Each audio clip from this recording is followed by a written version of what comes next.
were you looking for a more open view? Do you want more turf? Do you want more travertine? Like if it gets to a point where it feels like murky, right? Where you're like, I'm kind of losing them. You can start to ask and say what you think. There's nothing wrong with that because you're just say, okay, I'm sorry, I think I lost you here. What did you mean when you said this? Instead of trying to play cool guy and be like, oh, I think I heard him, and then there's a big miscommunication in the handoff, right? So ask.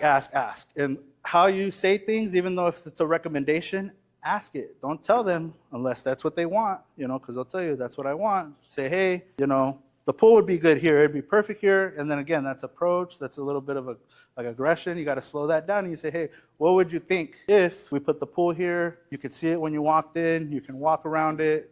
Do you think this is a good spot? They would say, oh yeah, I think so. Or no, you know what, move it to the side. Great. Move your pool and you start working through it, right? But how you ask these questions and how you formulate what you're trying to say is the difference between like the personality that you give off, right? And it needs to be a professional. It needs to be someone that has the best interest in mind. Those are the two main things. Are you professional? Do you have my best interest in mind? Okay. Ask how they use the space. So this is a good one. Are you going to have a lot of parties? Do you have kids? Is it just you and hubby? Are the kids grown? Are they gone?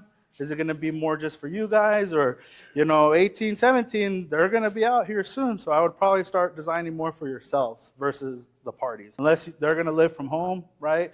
Are you Mexican? Do you got the banda? If you got the banda going, well, we got to put a stage somewhere, right? Like straight up, and if you're talking to big money, they're going to be like, yeah, I want it in there. Great.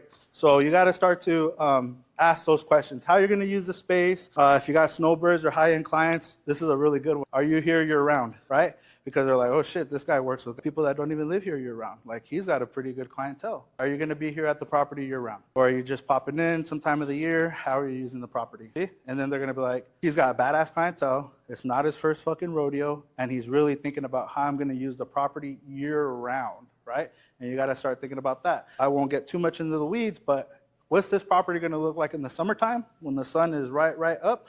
And what's the property going to look like in the wintertime when the sun is set back towards the south, wherever the south is? South is over, right? So two different approaches. In the winter, we search for sun. In the summer, we run from the sun, actually, because if we want to wake up and be that snowbird and have a coffee, we're not going to do it in the shade. We're going to do it on an early morning in the sun. So help them understand year-round usage. That's going to provide value. That's where you're going to start to get their mind jogging like, oh shit, I never really thought about that. That's how they know that you're high level.